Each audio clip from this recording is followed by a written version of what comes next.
ব্রাহ্মণবাড়িয়ার নাসিরনগরে আমাদের একটা পরিবারের উপর হামলা করা হয়েছে। আমরা যখন এখানে একত্রিত হয়েছি ঠিক এই সময়ে হাসপাতালের বিছানায় মৃত্যুর সঙ্গে পাঞ্জা লড়ছেন আমাদের শ্রদ্ধেয় আলহাজ ইদ্রিস আলী ভাই এবং ওনার স্ত্রী। ইদ্রিস আলী ভাইয়ের মাথায় 28টি সেলাই দেওয়া হয়েছে। ওনার স্ত্রীর মাথাকে থেতলে দেওয়া হয়েছে। কি অপরাধ! আলহাজ ইদ্রিস আলী 5 ওয়াক্ত নামাজি মানুষ। নাসিরনগরের ওই কেউ বলতে পারবে না উনি কোনো অন্যায় করেছেন সমাজে। ওনার পরিবার 22 তারিখ সন্ধ্যায় মাগরিবের নামাজের পর ওনারা বাসায় অবস্থান করছিলেন। ওনাদের ব্যবসা প্রতিষ্ঠানে হামলা চালানো হয়েছে মিছিল করে এসে। সেখানে রক্তাক্ত আহত হয়েছেন। সে ভিডিও ক্লিপ আমার কাছে আছে। আল্লাহ তাআলার কাছে প্রার্থনা করি আমরা, আল্লাহ রাব্বুল আলামিন তুমি তাদেরকে দ্রুত আরোগ্য দান করো। যে অবস্থা আমি গতকালকে হাসপাতালে দেখলাম, বর্ণনার বাহিরে কোনো সুস্থ মানুষ এইভাবে কোনো নির্দোষ নিরপরাধ মানুষের উপরে হায়নার মতো আক্রমণ করতে পারে না দেখলে আপনারা বিশ্বাস করবেন না। আক্রমণ কারা চালিয়েছে? তাদের পরিচয় হচ্ছে ওলামা পরিষদ।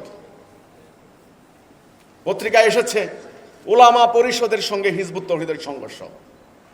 আমি চ্যালেঞ্জ দিয়ে বলছি, ওরা ওলামা নয়, ওরা সন্ত্রাসী, ওরা জঙ্গি।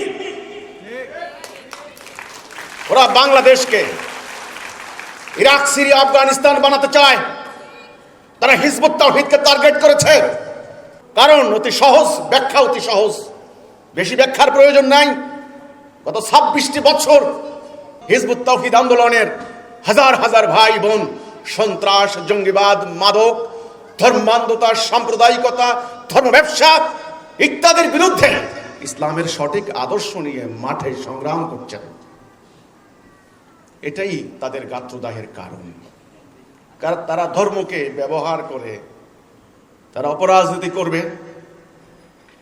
মানুষের ঈমানকে হাইজ্যাক করে নিয়ে তারা জাতি বিনাশী কর্মকাণ্ড ঘটাবে। মানুষ ঈমান রক্ষার জন্য যা খুশি তাই করবে। ধর্মের লাইসেন্স দিয়ে তারা জায়েজ করে দেবে। তাদের ব্যক্তি স্বার্থ উদ্ধার হবে, রাজনৈতিক স্বার্থ উদ্ধার হবে, গোষ্ঠী স্বার্থ উদ্ধার হবে।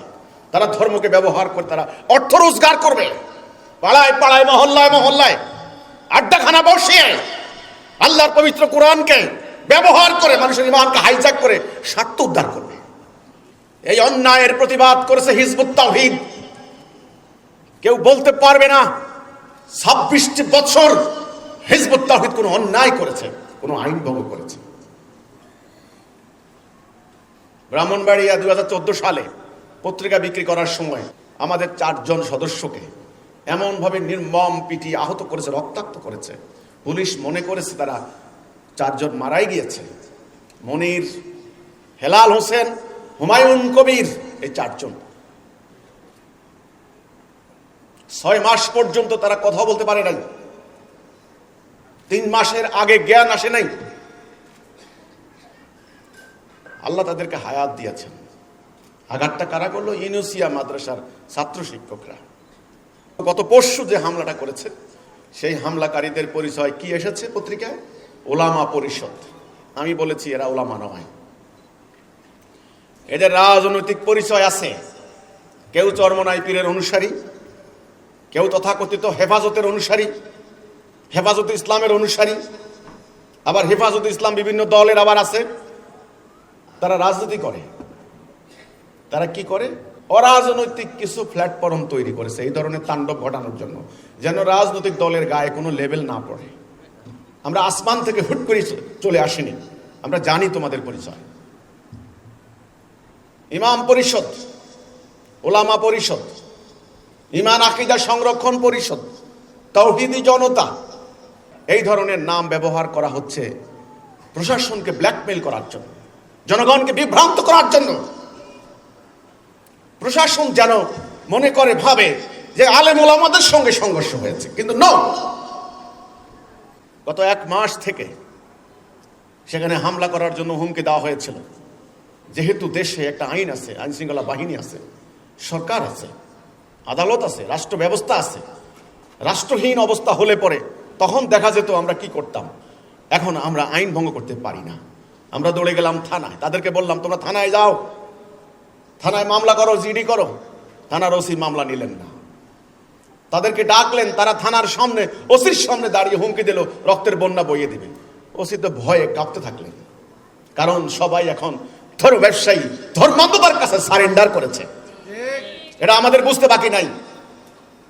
নিরুপায় হয়ে আমি বললাম ডিসিএসপি কে স্মারকলিপি দাও, বিষয়টি কি জানাও, সেই এলাকার এমপি, সংসদ সদস্য ওনাকে জানাও, গণমাধ্যম কর্মীদেরকে জানাও, গোয়েন্দা সংস্থাকে জানাও, প্রয়োজনে আমরা উপরে প্রধানমন্ত্রীর কার্যালয়ে জানাবো।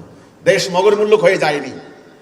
এই মার্চ মাস, স্বাধীনতার মাস, 1971 সালে রক্ত দিয়ে মানুষ এই ধর্মান্ততাকে লালন করার জন্য দেশ স্বাধীন করে নাই। তোমরা যাও। শেষ পর্যন্ত কোন জায়গায় গিয়ে যখন কোনো সহযোগিতার আশ্বাস পাওয়া গেল না, শেষে বললাম কোর্টে গিয়ে মামলা করো। 7 ধারা মামলা করলো। কোর্টে যাওয়ার পরে কোর্ট তাদেরকে ডাকলো, তারা মুসলেকা দিয়ে আসলো, তারা হামলা করবে না, গন্ডগোল করবে না।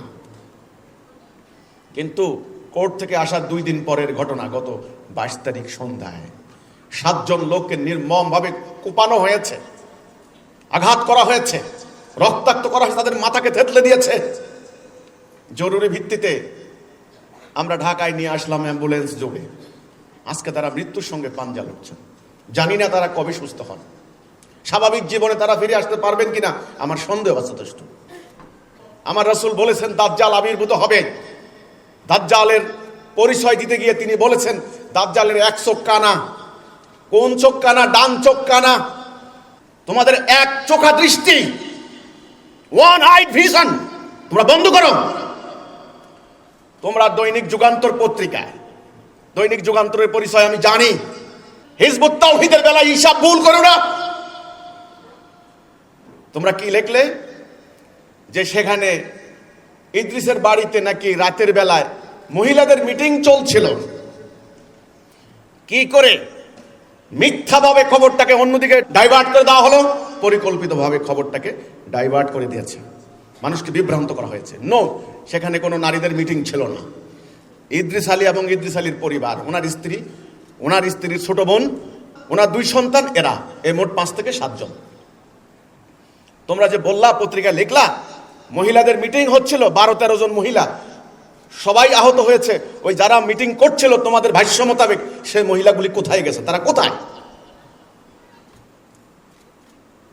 মিথ্যা সংবাদ প্রচার করতে করতে করতে করতে তোমাদের জিহ্বা অনেক লম্বা হয়ে গেছে। এই খবর সংশোধন করো। আমি রাত্রিবেলায় পরিস্থিতির ভয়াবহতা অনুধাবন করে যখন লাইভ অনুষ্ঠানে যাচ্ছিলাম, সঙ্গে সঙ্গে সরকারি কর্তৃপক্ষ আমার সঙ্গে যোগাযোগ করে বলেছেন দয়া করে আপনি লাইভ অনুষ্ঠান বন্ধ করুন, দেশে বিশৃঙ্খলা সৃষ্টি হবে। আমি বলেছি আমি বিচার চাই। তারা আশ্বাস দিয়েছেন বিচার হবে, বিচার না হলে তখন আপনি লাইভে আসবেন। আমি বললাম ঠিক আছে। আমি বিশ্বাস করেছি উত্তরার সমাবেশ, ডিসি এবং ওসি বলেছেন এখানে সংঘাত হবে, রাষ্ট্রের বদনাম হবে। আপনি কি বলেন? আমি বলেছি রাষ্ট্রের সংঘাত হোক আমি চাই না, রাষ্ট্রের বদনাম হোক আমি চাই না। ওই ধর্মান্ধ ধর্ম ব্যবসায়ীদেরকে আপনারা নিয়ন্ত্রণ করুন, নিবৃত্ত করুন। আমি কোটি কোটি টাকা ক্ষতি স্বীকার করে নিয়ে আমার হাজার হাজার ভাই বোনদেরকে বলেছি বাড়ি ফিরে যাও। আমি সম্মেলন করি নাই। এইভাবে আমরা আক্রান্ত হব, এইভাবে আমাদেরকে অত্যাচার করা হবে, আমাদেরকে নির্যাতন করা হবে, তারপরে সংবাদ প্রচার করা হবে টুইস্ট করে। এটা ইনশাল্লাহ বেশি দিন চলতে দেওয়া যাবে না, বেশি দিন চলতে পারবেন না ইনশাল্লাহ। দাজ্জালের 1 চোখ কানা। এ দাজ্জালীয় শিক্ষায় শিক্ষিত হয়ে যারা এই ধরনের সংবাদ রচনা করেন তাদেরও 1 চোখ কানা।